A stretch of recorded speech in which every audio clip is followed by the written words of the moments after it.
Foundation తరఫున భారతీయ అనువాద foundation ద్వారా ఆమె 4 గజల్ సంపుటాలు అనువాదం చేయించాను. దాని తరఫున పెద్ద ఎత్తున ప్రోగ్రాం పెట్టబోతున్నామని, అందులో మీరు ఎవరైనా గజల్ శాస్త్రం మీకు కూడా సన్మానం చేయబోతున్నామని ఈ సందర్భంగా మీకు తెలియజేస్తున్నాను. తర్వాత సమయం తక్కువగా ఉంది కాబట్టి సమీక్ష చేయకుండా శుభాకాంక్షలు అందజేసి 4 మాటలు అభినందించాలని నేను చెప్పేసి రచయిత. ఎందుకంటే ఆయనే రాసుకున్నాడు, ఓటమి ఒప్పుకోను అని ఒక కవితలో, ఎంతో రాశాననుకున్నానే కానీ వర్ణనాత్మకంగా రాయలేదు, ఎన్నెన్నో వర్ణించాను అనుకున్నానే కానీ మేలైంది ఏదీ చేయలేదు అంటే చెబుతూ ఎంత నిజాయితీగా చెప్పాడు చూడండి బాబు. కవితాత్మతో కళాత్మకంగా అంబరం తాకాలనుకున్నా కానీ నీ చిరు దరహాసమంత మధురంగా కవిత్వాన్ని రాయలేను అన్నాడు. అసలు ఇంతకన్నా గొప్ప కవిత్వం ఎవరని చెప్తారా? అంటే ఎంత రసోన్మాద స్థితికి, రాబర్ట్ ఫ్రాస్ట్ అని అమెరికన్ రచయిత, ఆయన అంటాడు, ఎంతో రసోన్మాద స్థితికి వెళ్ళినవాడు మహాకవి అన్నాడు. రసోన్మాద స్థితిలో నేను కవిత్వం వర్ణించలేని ఇంకా అసంతృప్తితోనే ఉన్నాడు, కానీ నీ చెరు దరహాసం అంతా మధురంగా నేను కవిత్వాన్ని రాయలేను అన్నాడు. అంటే ఎంత గొప్పగా కవిత్వం రాసి ఇంకా ఏదో మిగిలి ఉంటుందని అంత ఒక సౌందర్య ఈస్థెటిక్ సెన్స్తో రాసినారు. నిజంగా బ్రదర్, నేను కవిత్వం ఫిక్షన్ రాసిన వారికి చెప్తున్నాను, నువ్వు నిజంగా చాలా యువర్ గ్రేట్ పోయెట్. రాయలేనని నువ్వు చెప్పావు కాదు, రాశావు. ఇప్పుడు మరొక గొప్ప కవి, గొప్ప సీనియర్ జర్నలిస్టు, మరి ఆయన అద్భుతమైన నవలలు రాశారు, కథలు రాశారు. మరి నాగలాదేవి అన్నటువంటి ఒక నవల ఇటీవల కాలంలో కృష్ణదేవరాయల ప్రేమ గురించి అద్భుతమైన నవల రాశారు. అటువంటి గొప్ప, అంతేకాకుండా ఎన్టీ రామారావు లిటరరీ కమిటీలో ఆయన నేను సభ్యులుగా ఉన్నాము. ఎన్టీఆర్ లిటరేచర్ పైన మరి అద్భుతమైనటువంటి తారక రామం అనేటువంటి ఒక మహా పరిశోధక గ్రంథం రాసినటువంటి భగీరథ్ గారు మన మధ్య ఉన్నారు. ఆయన జల్ది విద్యాధరరావు గారు చాలా ఆత్మీయులు. మరి ఆయన శుభాకాంక్షలు అందజేయవలసిందిగా కోరుతున్నాను. సభకు నమస్కారం. ఇంతమంది ఉద్దండులు పాల్గొన్న ఈ సమావేశంలో నేను కూడా ఉండటం నాకు ఆనందంగా ఉంది. కొలకులూరి ఇనాక్ గారు నేను కలిసి 1982లో మొట్టమొదటి టీవీ నంది అవార్డుల కమిటీలో సభ్యులుగా ఉన్నాం. జస్టిస్ రామాంజన్ నాయుడు గారు మా చైర్మన్ 33 సంవత్సరాల క్రితం.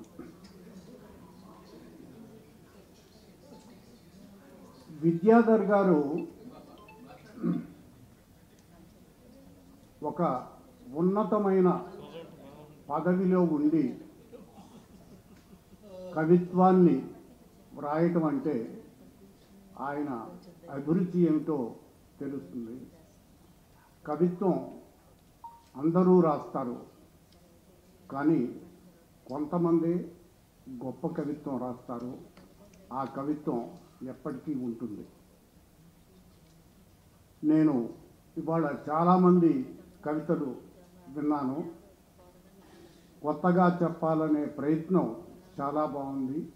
కానీ యువ కవులకు నేను చెప్పేది ఏంటంటే, కవిత్వం ఎక్కువగా చదవాలి. చదివిన తరువాత సామాజిక సమస్యలపై మీరు స్పందిస్తే అదే కవిత్వంగా వస్తుంది. అంతే తప్ప కవిత్వం రాయాలని మొదలు పెడితే అది కవిత్వం కాదు. తర్వాత విద్యాధర్ గారు ఇటీవలే ఆయన రిటైర్ అయ్యారు. ఒకప్పుడు అంటే మా చిన్నతనంలో రిటైర్ అవటం అంటే 55-60 సంవత్సరాల తర్వాత ఇంకెందుకు బాబు కృష్ణారామ అంటూ కూర్చోమని చెప్పేవాళ్ళు. ఇవాళ రిటైర్ అయిన తర్వాతనే అసలైన జీవితం ప్రారంభం అవుతుందని నా ఉద్దేశం. అన్నింటిలో పరిపూర్ణత ఆ వ్యక్తిలో వచ్చిన తర్వాత విద్యాధర్ గారు లాంటి ఉన్నతమైన వ్యక్తి, సున్నిత మనస్కుడు కవిత్వం రాయాలని, ఆ కవిత్వం రాయటంతో పాటు తన సహ కవులను కూడా ప్రోత్సహించాలనే ఆలోచన చాలా గొప్పది. ఎవరైనా సరే మాతృమూర్తిని, మాతృదేశాన్ని మర్చిపోరు. తన మాతృమూర్తి విమల గారి పేరు మీద విమల సాహితీ అని మొదలు పెట్టడం నిజంగా విద్యాధర్ గారు మిమ్మల్ని మనస్ఫూర్తిగా అభినందిస్తున్నాను. తర్వాత మా బిక్కి కృష్ణ గారు, నేను ఎన్టీఆర్ కమిటీలో ఉన్నాం. బిక్కి కృష్ణ గారు తన గురించి తాను ఆలోచించకుండా తన పక్కనున్న వారిని ప్రోత్సహించే ఉత్తమ గుణం, ఉత్తమ సంస్కారం కృష్ణ గారిది.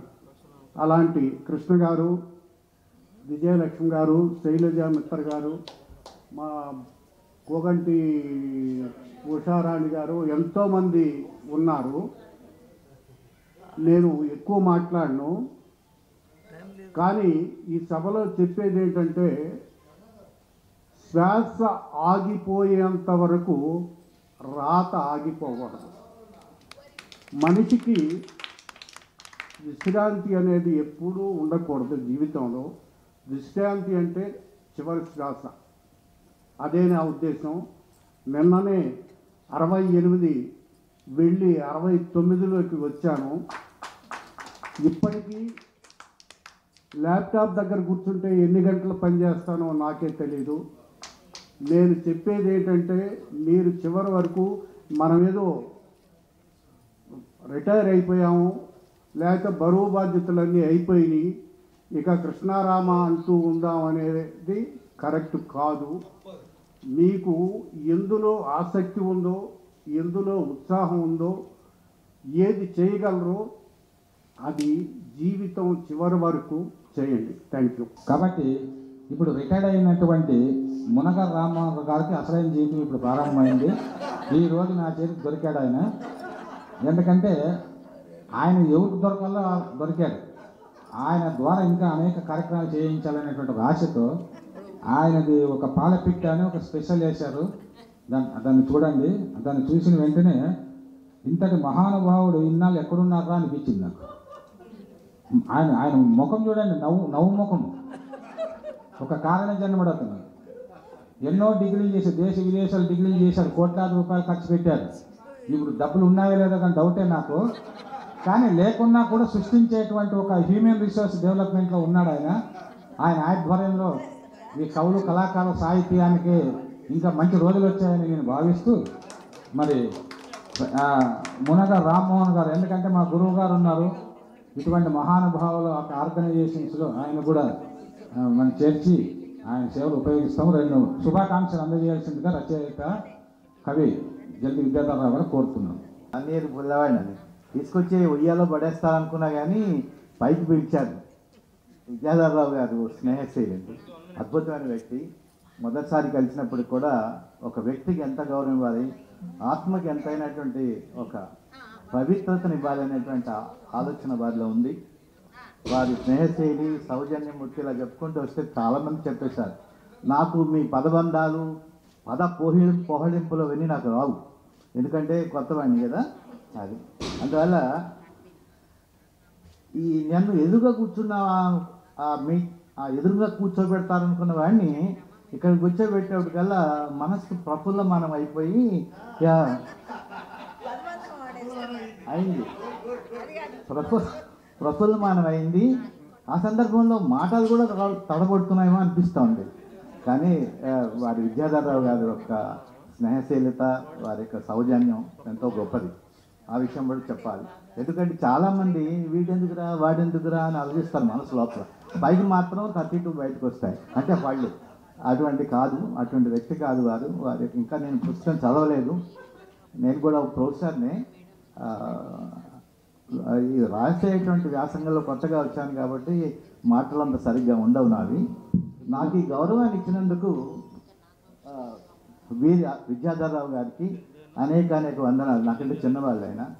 నా వయసు ఎవరన్నా గెస్ట్ చేయగలుగుతారండి మీలో? ఎవరన్నా బాగా గెస్ట్ చేస్తే చాలువా? 16. అబ్బా, అంత పెద్దవాళ్ళే కనిపిస్తానా? అందరికీ నమస్కారం. అందరూ తప్పు చెప్పారు. వారికి మరోసారి వందనాలు అర్పిస్తున్నాను. ఈ ముసాఫిర్కి వీరి విమల సాహితీకి నేను ఇప్పుడు దాకా ఒక 50 కవితలు రాశానండి. చాలా పెద్దవాళ్ళందరూ కూడా మెచ్చుకున్నారు. నేను ఇందాక నుంచి ఏదో చెప్తున్నాను కానీ ఒక సంవత్సరంలో ఒక 50 కవితలు రాయటం మొదలెట్టానండి. అవి కూడా వారికి అప్పుడప్పుడు ఇస్తుంటాను. అవి సమంజసం బాగున్నాయి అనుకుంటే మాత్రం వారు ప్రింట్ చేయొచ్చు. నమస్కారం. ఆవిష్కరణ సభ కూడా పెట్టుకుంటాము, ప్రింట్ చేస్తాం, డోంట్ వరీ. ఇప్పుడు ఇట్లా సంక్షిప్త సుందర సందేశం ఇస్తే ఇంకా బాగుంటుందని నేను కోరుకుంటూ, రాధాకుసుమ్ గారు ఒక ఆయన చిరునవ్వుల రాణిని ఎవరో వర్ణించారు. చాలా అద్భుతము. ఎందుకంటే సాహితీ కవి సమ్మేళనాలు నిర్వహించడంలో ఆమె నిస్వార్థ సేవ అనితర సాధ్యం. ఒకసారి ముఖ్యంగా నాకు సగము శ్రమ లేకుండా చేసేటువంటి విదుషీమణి సేవాధ్యుమని చూసారా? ఆమె చిరునవ్వులతోనే ఒక నవ్వు నవ్వేసి ఒక కృతజ్ఞత భావం చెప్తుంది. ఆమెకు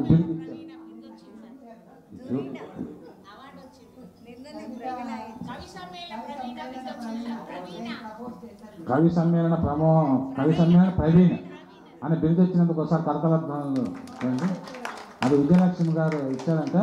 మళ్ళీ ఇప్పుడు నెక్స్ట్ ఆమె విజయలక్ష్మి గారు ఇప్పుడు ఇవ్వబోయేటువంటి నేషనల్ అవార్డులో కూడా ఆమె ఏం బిరుదిస్తారు మేడం? కవిసేన మేనిఫెస్టో అని ఇచ్చేస్తాం. ఆమెకు కవిసేన సేవకురాలుగా నేషనల్ అవార్డు ఇచ్చేస్తాము. కాబట్టి ఇప్పుడు ఒక నిమిషంలో సగం నిమిషము శుభాకాంక్షలు అండి.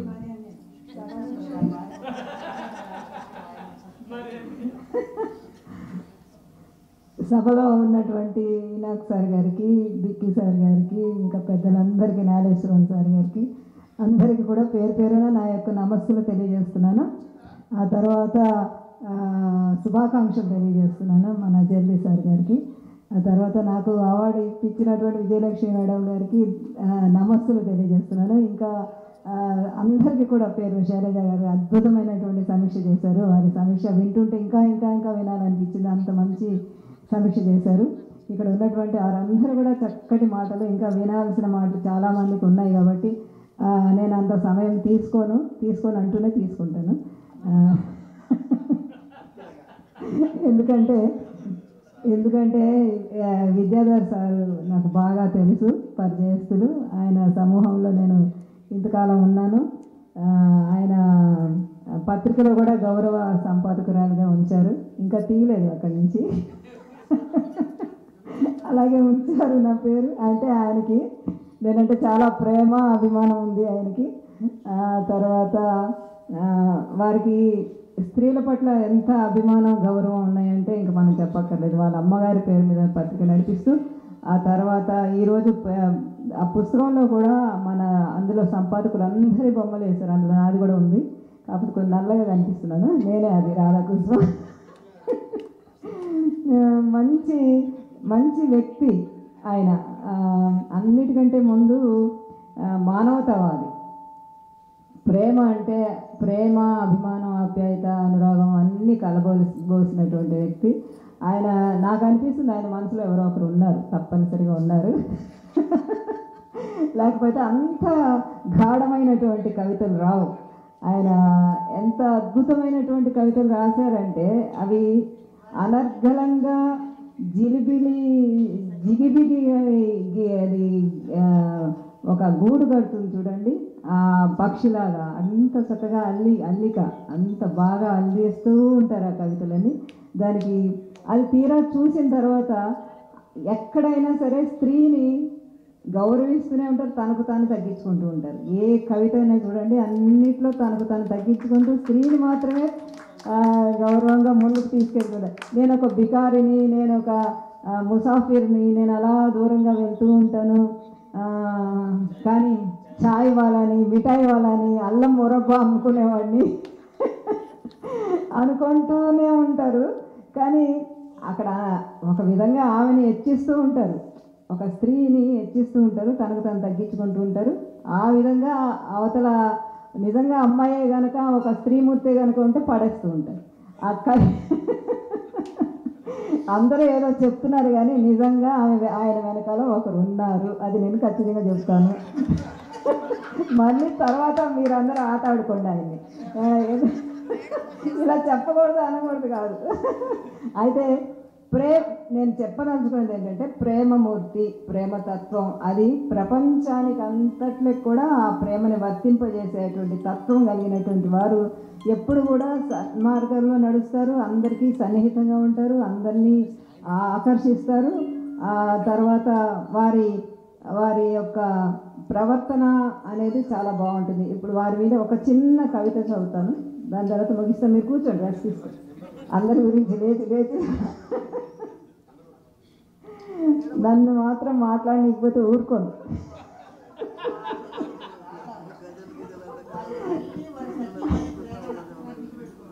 తప్పకుండా మేడం, ఎవరైనా కానివ్వండి, తల్లైనా చెల్లైనా భార్య అయినా అంత ప్రేమ చూపించడం గొప్ప విషయం కదా. మౌన మహర్షి మది లోపల చిలక ఆక్సిజన్ తెరిపి ఇచ్చింది, ఉదాత్త పరిమళాన్ని అందెల రవలిని అరుదైన మనిషికి అందించింది. దరహాస దేవతను రమణీయత పంజరంలో పిచుక, దరహాస దేవత తోలుబొమ్మలాటలో నన్ను నిన్నుగా మారని అంది. అద్దంపై కోమలి చిక్కు ప్రశ్నలు వేస్తే ఓటమి ఒప్పుకోను మంత్రముగ్ధమా అన్నాడు. ఎవరన్నది? ఈ చిన్నోడు అంటే మన విద్యాధరుడు. ఇంత చదువుగా అంటున్నానంటే ఆయన అంటే నాకు చాలా అభిమానం. నిజంగా ఆయన అంటే నాకు, ఆయన కవితలన్నా ఆయనన్నా చాలా అభిమానం, నాకు చాలా పిచ్చి. ఎందుకంటే ఏ కవిత వచ్చినా చదువుతూ ఉంటాను, ఏదైనా చూస్తుంటాను. ఆయన అంత అద్భుతంగా రాస్తారు. అవ్యక్త చరణమైన దేవలోక ప్రతినిధికి ఏమి ఇవ్వగలను, నీ దారిలో నేను మన ముసాఫిర్గా ఉండడం తప్ప. ఆమె దారిలో ఆయన ముసాఫిర్గా ఉండడమే ఆయనకు ఆనందం అనమాట. అట్లా వెళ్తూ వెళ్తూ ఎంతోమందిని చూసుంటాడు, అక్కడక్కడ అలాగా రాసుకుంటూ పోతున్నారు ఆయన. స్వీట్ రివెంజ్లా నన్ను వెతికి పెట్టవు, క్షణమైన మమత నేను చదవలేను, ఆఖరి గెలుపు రుద్రవారధిలో 24 క్యారెట్ల అవ్యక్త చరణమై గ్రంథ సాంగత్య శోభితమై నా ముందుకు వస్తే ప్రేమ శిఖర దర్శనం గావిస్తా, నీ అభిష్టం మన్నిస్తా. మురిపాల సముద్రంలో తోడేలు గుంపుకు దూరంగా ఆత్మ పరవశం పొందేలా ఉందామా హాయిగా అంటూ అందమైన అవి పెట్టినటువంటి శీర్షిక, ప్రతి శీర్షిక ఒక అద్భుతం, అది రసరమ్యం. ఆ అద్భుతమైనటువంటి శీర్షికలు పెట్టి అంత మంచి పుస్తకాన్ని, ఈ పుస్తకం అన్ని పుస్తకాల కంటే కొంచెం చిన్నగా ఉన్నా కూడా ఎంతో అద్భుతంగా, ఎంతో ఆనందంగా, చదివిన వారికి మళ్ళీ మళ్ళీ చదవాలి అనిపించేలాగా. ఒక స్త్రీమూర్తి ఇటువంటి కవితలు చదివినప్పుడు, కవితలు చదివినప్పుడు ఎటువంటి వారైనా, పెద్దవారైనా చిన్నవారైనా, అరే అటువంటి ప్రేమికుడు నాకు ఉంటే బాగుండు, లేకపోతే అటువంటి మనిషి నా సొంతమైతే బాగుండు అనేటువంటి ఆలోచనల దిశగా సాగే